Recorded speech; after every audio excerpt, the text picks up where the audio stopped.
For a while now, I've been wanting to make some sort of theory video on this channel, but I just haven't come up with anything. It's hard with a series like Pokemon to come up with explanations that link together a world that was never meant to be linked.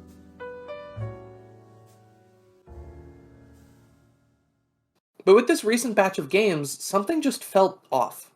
Everything seems so much more connected now than it used to be, and there's something that keeps coming up that's been in the back of my mind for a really long time.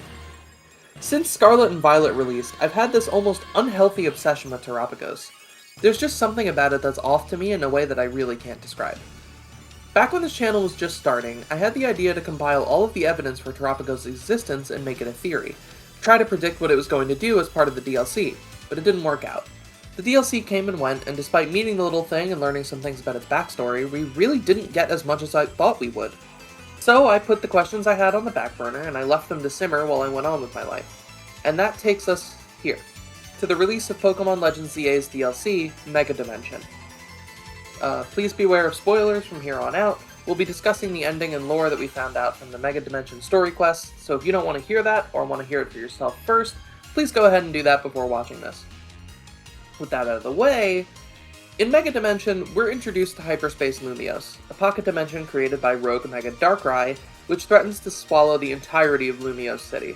Within this dimension, Team MZ is faced with rampant Rogue Mega Pokemon and distortions which contain Pokemon not native to Lumiose or to Kalos as a whole.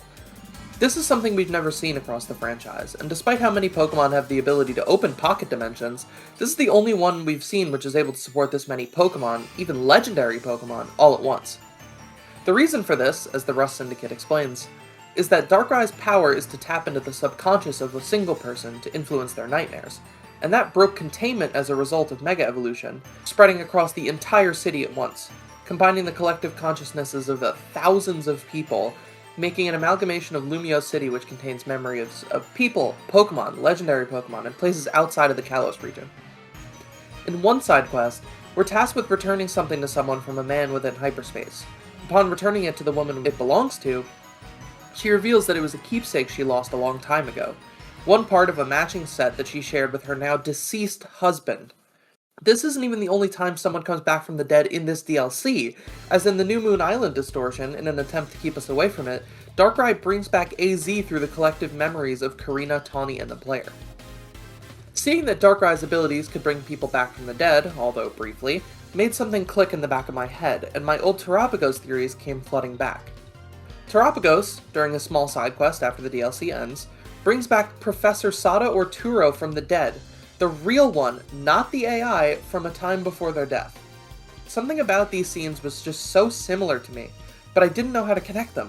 So I kept at it, and in my side projects I kept looking for a possible link, until I found it. Infinity Energy. Infinity Energy, for those unaware, is a concept introduced to us in Omega Ruby and Alpha Sapphire, and is said to be the life energy that courses through all people and Pokemon, and can be harnessed to allow Pokemon to Mega Evolve. AZ's ultimate weapon, Ange Floette, and Rogue Mega Evolution are all powered by Infinity Energy, and use of either of the prior two often results in the latter. When a Rogue Mega Pokemon is defeated and energy pours back out of it, it coalesces into a marble-like crystal, a Megastone. AZ's ultimate weapon, too, is a massive crystal flower, which utilizes the life force of Pokemon in order to both kill and revive, bringing AZ's Floette back from the dead. You can kinda already see where I'm going with this. Almost everything we've seen from Infinity Energy takes the form of some form of crystalline structure, even down to the primal reversions of Kyogre and Groudon, which happen when the Pokemon are exposed to the red and blue orbs, which themselves are crystals. Even the caves you fight them in are covered in red and blue crystals. There's certainly a purposeful crystalline motif here, but it goes even deeper than that. Z-moves, Terastallization, Primal Reversion, Dynamax, and Mega Evolution all are activated through the use of a crystal pouring energy into a subject, which is then allotted a great power for a brief time. Now, I know that both Z-crystals and Keystones are otherworldly in nature, having been fragments of Necrozma and pieces of a meteor respectively, but let's put that aside for a minute, and I promise we'll return to it later. I want to talk about Terastallization for a second. The Terastal phenomenon came about as a result of the awakening of the last living Terapagos, sealed deep below the surface of the Earth in a cavern layered with, guess what, powerful crystals. This formation came about as the result of massive seismic shifts that took place in the ancient Paldea region about 2 million years ago. This Terapagos, in a last-ditch effort to stay alive, used up the energy in its body, crystallizing its form and sealing it within a maze of crystal formations deep below Paldea, waiting to be discovered. These crystals would spread as time marched on, covering every inch of the cave system, entering the area now known as Area Zero. Many people would attempt to reach the cave's bottom to uncover its secrets, and many wouldn't succeed. One such explorer was Heath, a Paldean explorer and his research team. I want to talk about him for a bit, because what happens to him is key to understanding some of Terapagos' more supernatural properties, ones that'll be really important when we come back to Infinity Energy in a little bit. Heath's expedition, as described in the Scarlet and Violet books, was my original reason for wanting to make this video. The book is riddled with inconsistencies, unexplained drawings, and descriptions of things we never see. The timeline differences make no sense and are full of contradictory information. That point is what makes the book so damn interesting to me. First, the book makes mention of the fact that the environment of Area Zero is quote-unquote inhospitable to human life, and believes that, quote, something wholly unknown to mankind must reside down there. Yet discusses not even 3 pages later seeing strange human-made markings, which he attributes to humans, on the floor of caverns in Area Zero's surface. These markings, seemingly left by the ancient Paldean Empire, depict the locations of the 4 treasures of ruin and the vault in which they're sealed. He also goes on to talk about strange plaques with indecipherable text on them, made out of a metal that no tool could even scratch. The plaque is, seemingly, written in the same text seen in the Galar and Paldea regions, and seems to read Area Zero on it. This is another clear sign of human habitation. The presence of both the ancient text and text far too modern for its location holds a lot of significance as part of the Terapagos mystery that even now remains unsolved. We'll get back to this, and I know I've been saying that a lot, but I really do mean it. There's a lot to go over here. The books also contain our first description of the Paradox Pokemon. The book describes both Great Tusk and Iron Treads, as well as descriptions of Pokemon that eerily match up to the Paradox Beasts and Swords which are found in the DLC. This, by all measures, should be entirely impossible. The professor, in their research about the terrestrial phenomenon, was suddenly transported to a place entirely unfamiliar to them and was given a white book. At the same time, 10 years in the future, the player travels with Terapagos and Briar's book, giving it to the professor, who seems to have come to the past. The professor now uses this book in order to create the time machine, with the book as instructions on how to build it, and a description of what is to come from it, all prior to the rediscovery of Terapagos, even despite the machine being powered by it. I know that was pretty complicated, so let's reorganize it so we can understand it a little better. First, Heath and his exploration team discover the depths of Area Zero, discovering a disc-shaped Pokemon and multiple mysterious creatures he refers to as, quote, a Donphan with great tusks, and, quote, a Donphan with iron treads. At some point, Heath believes he dreamt of a conversation with someone from an unfamiliar place, who gifted him a piece of paper in his own handwriting, that he has no memory of writing. Notably, it is stated directly that one who uses the time machine cannot return to their original time, so the identity of this person is not known. Second, the professor of the Paldea region obtains a copy of a white book full of notes on an adventure that has not happened yet, discussing a Pokemon named Terapagos with the ability to power a massive time machine that is to be built below the surface of Area Zero. The professor builds the time machine, and in using it brings back a singular Paradox Pokemon, Koraidon or Miraidon depending on the version, and captures it. The professor, unknowing of the destruction it could cause, lets the time machine keep running, bringing back more and more Paradox Pokemon. At some point, the professor is killed by either Koraidon or Miraidon, and their AI assistant takes over. Third, 10 years later, the Zero Crew, with the assistance of the AI professor and Koraidon/Miraidon, disable the time machine and stop the influx of Paradox Pokemon. A little while later, the player, Kieran, Carmine, and Briar discover and capture the Pokemon Terapagos, as named and described in the Scarlet and Violet books. Sometime later, Briar gives the player a book describing their adventures. In a chance encounter at the Crystal Pool in Kitakami, they trade it to the professor for their copy of the Scarlet and Violet book, which creates a paradox, as that very same book is owned by Arvin currently. Paradox Pokemon appear at all 3 moments in this timeline, despite only having been brought to the current timeline when the time machine was activated. Heath and his crew experience what they call dreams, which share an uncanny resemblance to the reality of future events that they could not possibly know about. Terapagos, somehow, is showing people snapshots of events that both have happened, haven't happened, are yet to happen, and will never happen, all without even being awake. Terapagos' power is honed over millions of years, And one little Pokemon, as Briar says, outputs an extremely dangerous amount of energy nearly constantly once exposed to its own terrestrial energy.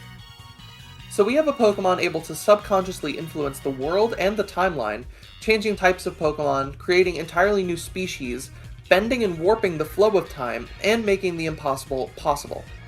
I've long theorized before this that Terapagos' ability is to grant wishes, or to show people snapshots of things that would have never happened, through reflections in the crystals or in like a mirror sort of way.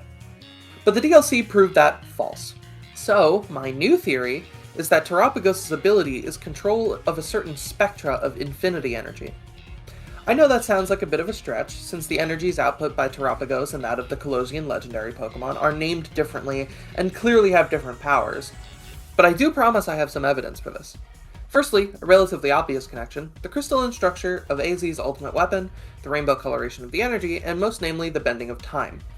People directly exposed to the healing effects of the ultimate weapon, or of Ange, are given extremely long lifespans, reaching about 3,000 years of age, or are given immortality like Floette.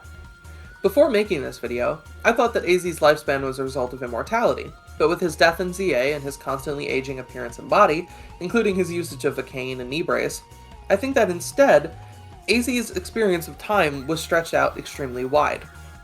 By channeling infinite energy into his body as a result of the fallout of the weapon, time began to bend around AZ, and his lifespan became extremely long. Now that I'm reading this, it sounds completely ridiculous, but as I was typing this, I realized another piece of the puzzle. Throughout the series, we only see a few Pokemon with the direct ability to manipulate time and space. And a couple more, but we'll get back to them later. Dialga, Palkia, and Terapagos. What do all three of these Pokemon have in common? That's right, I'm bringing this point back, it's crystals. Time is represented by a diamond, space by a pearl, time is rigid like steel and space flows by water, and the Pokemon with the ability to cover all elements is able to bend both to its will. Terapagos is also part of a strange trio of Pokemon in the last 3 generations, sharing much influence and powers with Necrozma and Eternitus. Necrozma specifically is quite interesting, as it's pretty much the exact opposite of Terapagos. Necrozma is a crystalline ultra beast which resembles a black prism, which in itself is a transparent glass or crystal structure meant to bend light that passes through it, most famously into a rainbow pattern. Necrozma is entirely based on this fact, being a prism Pokemon that devours light, constantly hunting Solgaleo and Lunala, beings that emit constant energy in the form of light. Necrozma's true form is Ultra Necrozma, which can only be achieved when it absorbs enough Z-power to restore the light that made up its true form. In this state, Necrozma emits light so powerful its body burns at 10,000 degrees, and it's capable of burning the very sky itself away. Necrozma, in all forms, has the ability to open ultra wormholes, tearing holes in spacetime. Necrozma itself is a crystal that has the ability to warp spacetime. Z-moves and Z-power are explained as energy that pours out from ultra wormholes, and causes the aura of a Pokemon, literally described as the life energy of a Pokemon, to flare to life.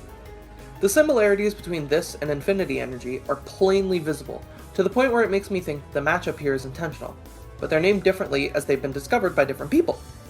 Infinity Energy, like Z-Power and Terrestrial Energy, has the ability to turn Pokemon larger, stronger, and more lively, which is what causes Alpha Pokemon and the Rogue Mega phenomenon. Terrestrial Energy causes some plants to become Herba Mystica, which, when consumed, restore the life energy to a Pokemon, or grant them greater size, strength, and makes them into Titans. So that's 3 different energies that all do the same thing, but when channeled through different methods in different regions, explodes into different results. Or, in a more succinct way, different circumstances produce different formations, almost always in the form of some kind of crystal. Lysander even draws a parallel between the moves Zygarde pulls off after Mega Evolving and Z-moves, saying they're extremely similar, but he's probably just looking too deep into it. And I'm here to say, no, he was right! But that's not all. If you'll remember, I mentioned a third Pokemon above, Eternitus. Eternitus is one of the more mysterious Pokemon in the franchise, as its origin is extremely vague, its backstory is extremely vague, and every legend about it doesn't even refer to it as a living being. And yet, Eternitus provides us with the exact same similarities we've seen across Terapagos and Necrozma.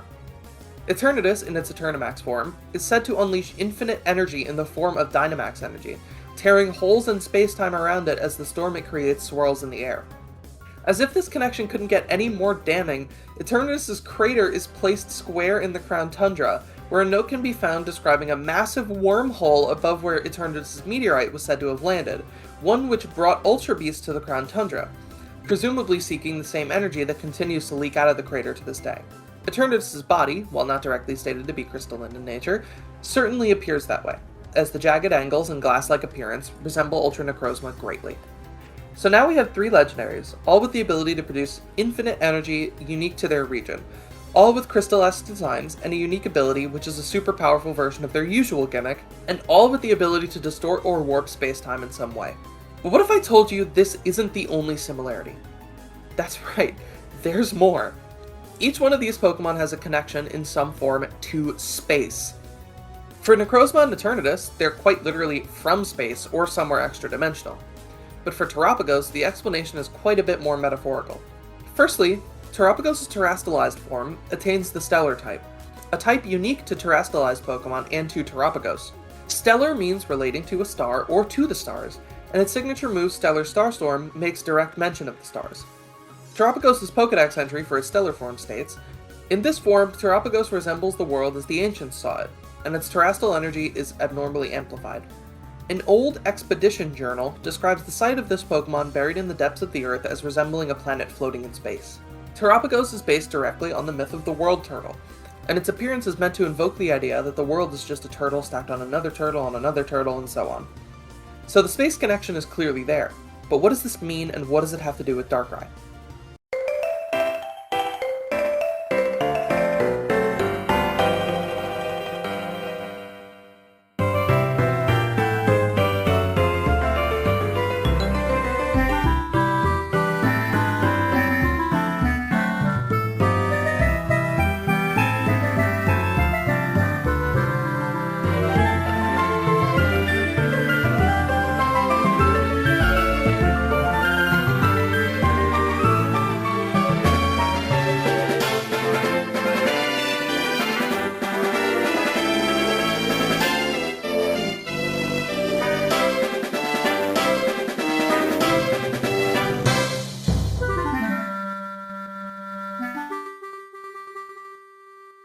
So far, we've connected Terapagos to time and space and energy, which further connects it to Necrozma and Eternitus, other Pokemon who are said to do the same thing, which means now we have to step back a little.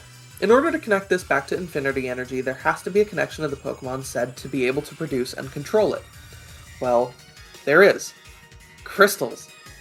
Xerneas, the Pokemon which resembles life itself, and thus infinity energy, is covered in crystals when in its active form, and its signature move Geomancy makes use of these crystals to absorb energy and boost its stats. Absorbing energy to boost its power, just like all of the other legendary Pokemon I've mentioned. And while we're on the topic of Gen 6 legendaries, like I said before, Zygarde's Nihil Light, there's that light again, is said to resemble Z-Move, and the hexagonal patterns that make up Zygarde's body are extremely similar to those that make up the crown that Terapagos wears in its stellar form. And to go back even further, it resembles the Maybill on Suicune's head, the mascot of Pokemon Crystal. It also vaguely resembles the prisms that make up Eternitus, but that's more of like a star than anything. That's a side tangent though. Everything that I've gone over here is just barely scratching the surface, as gems and gemstones that influence a Pokemon's power and abilities have existed as far back as Ruby and Sapphire, and every game after that has included something similar. The orbs in Gens 3 and 4, the gems in Gen 5, the previously mentioned Megastones, Z-Crystals, Wishing Stars, Terra Orbs. There's a pattern here, for sure. Of course, I could just be insane, but I like having fun, so I'll choose to believe that I'm normal. So what does this all mean for Terapagos? As we've stated before, Pokemon that seem to be able to channel energy infinitely seem to have powers similar to Pokemon that can channel infinity energy, causing Pokemon to grow bigger, stronger, namely bending space and time around them. If this theory is true, it suggests a connection between the legendary Pokemon of Gens 6 through 9, something that might be expanded on even further as time goes on. But as it stands right now, these connections aren't even all that concrete, except for one more tiny little detail I forgot to mention. See, in Scarlet and Violet, there's a Pokemon that seems to follow wherever Terapagos' energy signatures go. Glimmora. Glimmora is said to resemble Terra Jewels, and only appears in areas where Terra Crystals are abundant naturally. Which leads me to another question. Why are they so present in Legends ZA's DLC? Glimmet and Glimmora appear everywhere in hyperspace, and though these Pokemon are largely pieces of the subconscious of people and Pokemon everywhere in Lumiose, it's notable that they exist here because Glimmora, a Pokemon native to places where terrestrialization is rampant, received a new Mega Evolution with this DLC. This is another part of what made me take a look at all this evidence, because it really doesn't make that much sense that a Pokemon like Glimmora could get a Mega Evolution, right? It's so directly tied to terrestrialization that it's effectively like if Diancie randomly got a Gigantamax form. But this caused me to take a larger look at a lot of the Legends EA Megas, and it made me realize something. Now, I'm going to be discussing leaks here for a second, but these are leaks that are 3+ years old. These are not TerraLeak leaks. These are things that we knew before the release of Scarlet and Violet that didn't end up becoming true because they were scrapped. Back during Scarlet and Violet's leak cycle, it was thought that we would get terrestrial forms, similar to Terapagos and Ogerpon. But for other Pokemon looking at the Legends EA Megas, I feel like I can see the remnants left behind. The way Glimmora's petals orbit it, similarly to Terapagos' crown, the massive headwear or weapons of Greninja, Emboar, and Feraligatr, even the massively extended body pieces of Chandelure and Chimecho. They just feel like extensions of the main body in a way, all too similar to the two terrestrial forms we got in Scarlet and Violet. And looking at Zygarde's Mega, well, it's just a giant cannon. These are leaks, so it's in no way concrete and it's definitely scrapped, but it's interesting to think about.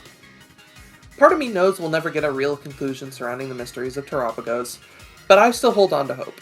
And who knows, maybe we'll be hearing a lot more about Infinity with Generation 10 later this year. So, let's wrap this mess up and see what conclusion we can come to here.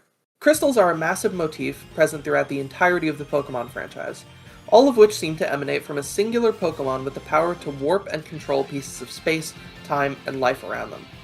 These Pokemon manifest in different ways depending on the conditions present in the region they're formed. So, my theory on what this all means? Let's think about it like a crystal in the real world. Crystals are formed when liquid cools on a surface repeatedly, creating a lattice pattern with the molecules within. Depending on different locations, conditions, and impurities, and other stimuli, crystals come out in wildly different formations and colors and molecular makeup.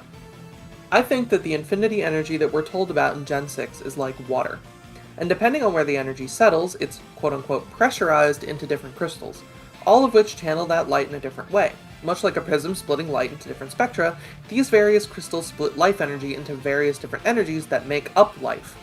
These crystals hold down the energy of one facet of a Pokemon, whether that be its type, size, moves, or evolution, and enhances them. We'll see if this continues when Generation 10 rolls around, but for now, this video was just for fun, and a lot of what I'm saying here sounds like rambling, and I know that, but I still hope it was enjoyable to watch for what it's worth. If you enjoyed this video, please show me by giving it a like, or even subscribing if you want to see more like this. Anything helps, and make sure to leave your theories in the comments below. With all that being said, I hope to see you again next time, and goodbye!